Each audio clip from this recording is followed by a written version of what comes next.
Hello friends, मैं हूं fact भाई। और क्या आप जानते हैं, नागपुर में एक माइलस्टोन है जिसे जीरो माइलस्टोन कहा जाता है। मतलब कि वो सेंटर है और वहां से दूसरे सिटीज तक का डिस्टेंस मेजर किया जाता है। मगर वहां जाने से पहले जरा इस पर नजर डालिए। प्रेसिडेंट की गाड़ी पर नंबर प्लेट नहीं बल्कि अशोका लायन है। तो क्या इन्हें नंबर प्लेट की जरूरत नहीं है? लेकिन उससे भी ज्यादा इंटरेस्टिंग बात तो ये है कि दुनिया में स्ट्रॉन्ग और वीक पासपोर्ट भी होते हैं। और इतना ही नहीं, आपका पासपोर्ट देखकर आपका स्टेटस भी लोग जान सकते हैं। तो आखिर ये चीजें क्यों हैं और कैसी है, उसी के बारे में हम बात करने वाले हैं हमारे आज के वीडियो में। Types of number plates, passports, road lines and milestones in India. Number 1, number plates. गाड़ी खरीदने के बाद सबको अपने प्रेफरेंस की नंबर प्लेट चाहिए होती है। उसमें से कई लोग अपने चहीते नंबर प्लेट के लिए कुछ भी कर सकते हैं, जैसे कि गुजरात के गोविंद परसाना, जिन्होंने अपनी पसंदीदा नंबर प्लेट के लिए 19 लाख रुपए भरे थे।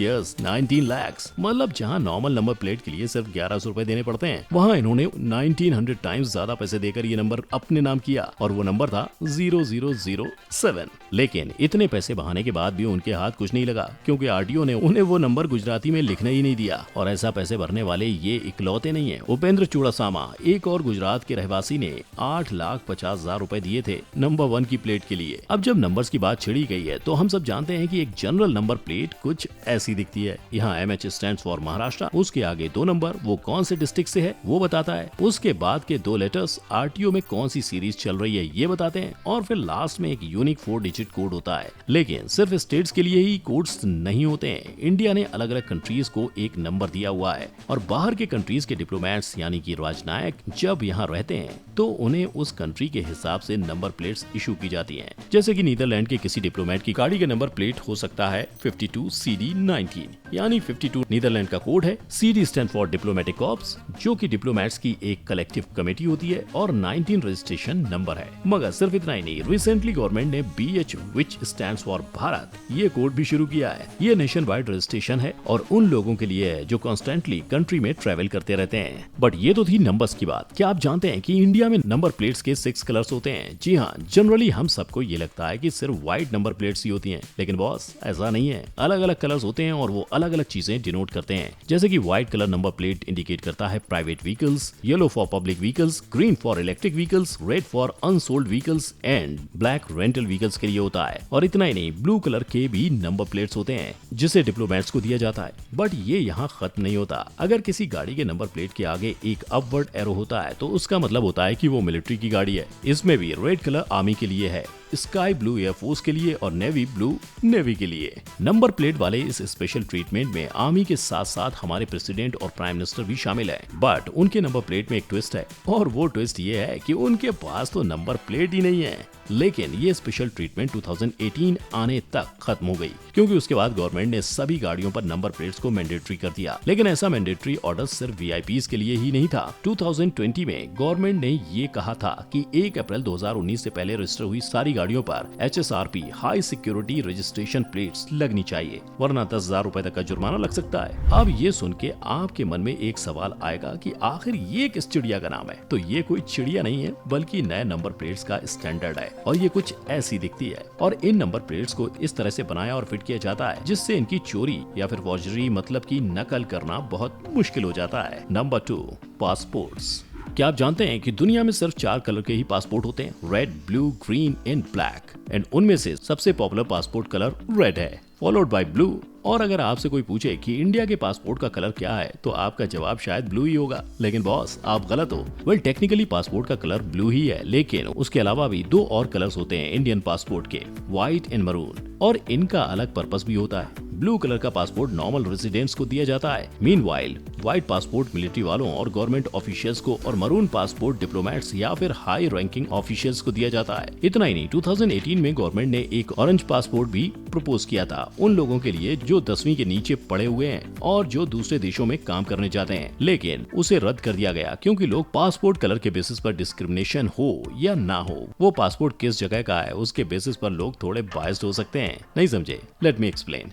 IATA international air transport association के डेटा को गो थ्रू करके हेनली एंड पार्टनर्स ने एक पासपोर्ट रैंकिंग इंडेक्स बनाया है और इसी रैंक सिस्टम से डिसाइड होता है कि कौन सा पासपोर्ट स्ट्रॉन्ग है और कौन सा वीक है। यहाँ स्ट्रॉन्ग का मतलब बॉडी शॉडी जिम वाला स्ट्रॉन्ग नहीं है, बल्कि ये है कि बिना वीजा के आपके कंट्री के पासपोर्ट आपको कितने कंट्रीज में एंट्री अलाउ कर सकता है। 2022 के लेटेस्ट डेटा के हिसाब से जापानीज और सिंगापुरियन पासपोर्ट स्ट्रॉन्गेस्ट हैं, क्योंकि उस जगह का पासपोर्ट आपके पास होने पर आपको 190 कंट्रीज में बिना वीजा के अलाउ किया जा सकता है। और अफगान पासपोर्ट वीकेस्ट है, जो सिर्फ 26 कंट्रीज में ही वीजा फ्री अलाउड है। पासपोर्ट वीक हो या स्ट्रॉन्ग, पहले जहां वो 32 या 60 पेजेस के हुआ करते थे, क्या आप जानते हैं कि आज आपका पासपोर्ट सिर्फ एक कार्ड में फिट हो सकता है। इसे ई पासपोर्ट कहते हैं। इंडियन गवर्नमेंट ने आज तक 20,000 ऑफिशियल और डिप्लोमेट ई पासपोर्ट इशू किए हैं और 2022 बजट में गवर्नमेंट ने ये पासपोर्ट ऑर्डिनरी सिटीजन्स को इशू करने का ऐलान भी किया है। लेकिन सिर्फ ये इकलौता ही स्पेशल पासपोर्ट नहीं है। डू यू नो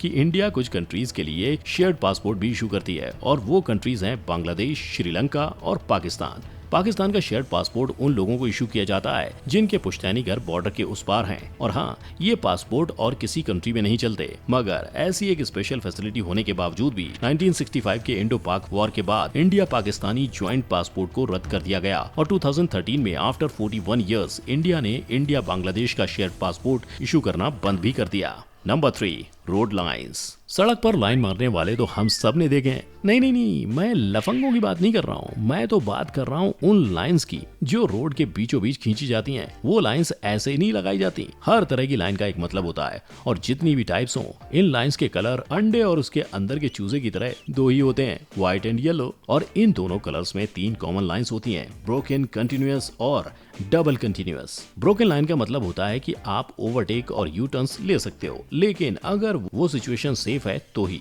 कंटिन्यूअस में आप ओवरटेक कर सकते हो, लेकिन सिर्फ एक्सीडेंट्स बचाने के लिए। और डबल कंटिन्यूअस में ना ही आप ओवरटेक कर सकते हो और ना लाइन क्रॉस कर सकते हो। अब यहाँ आपके मन में एक सवाल आ गया होगा कि फैक्ट भाई, जब लाइनें सेम ही रखनी है तो आखिर कलर 2 क्यों है? तो बालक, कलर 2 इसलिए है क्योंकि येलो कलर जो है वो कॉशन को रिप्रेजेंट करता है। मतलब कि अगर कहीं लाइन येलो है तो हमें ज्यादा कॉशियस हो जाना चाहिए compare to a white line. But दोनों कलर्स की अपनी अपनी एक यूनिक लाइन भी है। हज़ार्ड वार्निंग व्हाइट के लिए और broken and continuous together yellow के लिए। हज़ार्ड वार्निंग लाइन जनरली छोटे गैप में ज्यादा लाइंस फिट करती हैं, कुछ ऐसे टू इंडिकेट कि आगे थोड़ा सतर्क रहना पड़ेगा। और ब्रोकन एंड कंटिन्यूअस लाइन साथ में जब होती हैं तो उसका मतलब होता है कि आप ब्रोकन साइड से तो ओवरटेक और लाइन चेंज कर सकते हो, लेकिन कंटिन्यूअस साइड से नहीं। लेकिन यूनिक लाइन सिर्फ यही नहीं है। 2021 में येलो चेकर्ड लाइंस बेंगलोर में इंट्रोड्यूस की गई थी। इन लाइंस में आप अपना व्हीकल रोक नहीं सकते, तो गाड़ी तभी स्टार्ट करो जब आप जानते हो कि सामने वाली रोड क्लियर है। इनका एम एक्सीडेंट्स कम करना है। लेकिन अगली लाइन जो है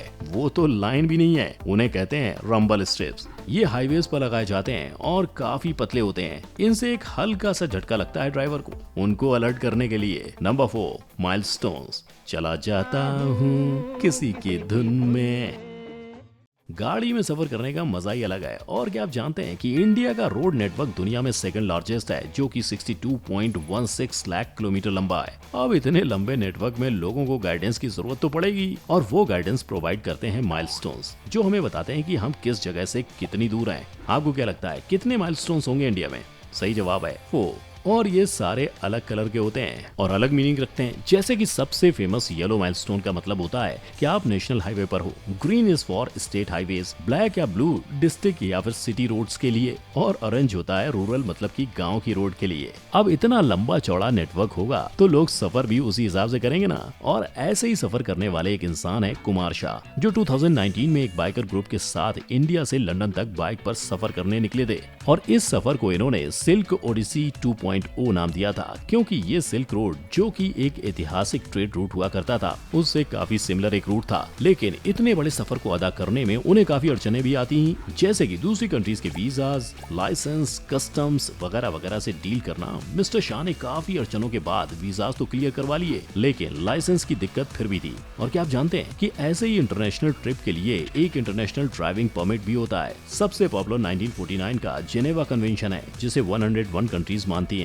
ये परमिट 1 साल के लिए वैलिड रहता है, लेकिन चाइना उन कंट्रीज में से एक नहीं है। तो ये ग्रुप जब चाइना से गुजरा तो उन्हें वहाँ की प्लेट्स और लाइसेंसर्स लेने पड़े। और इतना ही नहीं, कस्टम्स में भी ज्यादा दिक्कत ना हो उसलिए उन्होंने कार्नेट पैसेज भी खरीदे थे, जो काफी महंगे होते हैं। बेसिकली ये एक टिकट होता है जो मोटर व्हीकल को किसी दूसरे कंट्री में टेम्परेली बिना कस्टम भरे भी अलाउ करता है। जब ऐसा इंटरनेशनल ट्रिप होती है तब हर वक्त इंटरनेशनल ड्राइविंग परमिट तो नहीं रख सकते, लेकिन आपकी कंट्री का लाइसेंस तो आपके पास है। और जैसे स्ट्रॉन्ग और वीक पासपोर्ट होते हैं वैसे ही स्ट्रॉन्ग और वीक ड्राइविंग लाइसेंस भी होते हैं। और यहाँ स्ट्रॉन्ग का मतलब होता है कि उस कंट्री का लाइसेंस कितने कंट्रीज में वैलिड होता है। तो एक रिपोर्ट के हिसाब से स्ट्रॉन्गेस्ट लाइसेंस बेल्जियम, जर्मनी और फ्रांस का है, जिसका लाइसेंस बिना किसी रेस्ट्रिक्शन के 8 कंट्रीज में अलाउड है। और सबसे वीकेस्ट मैक्सिको का है, जिसका लाइसेंस किसी भी कंट्री में बिना रिस्ट्रिक्शन के अलाउड नहीं है। तो फ्रेंड्स, ये थे इंडिया के different types of number plates, passport, road lines और माइलस्टोन्स। और इन सब पर आपकी क्या राय है मुझे नीचे कमेंट में जरूर बताइए। और अगर आपको ये वीडियो पसंद आई हो तो इसे लाइक और शेयर करना ना भूलें। और ऐसे ही इंटरेस्टिंग वीडियोस देखने के लिए हमारे चैनल को सब्सक्राइब कर लीजिए। मिलते हैं अगली वीडियो में, तब तक के लिए जय हिंद।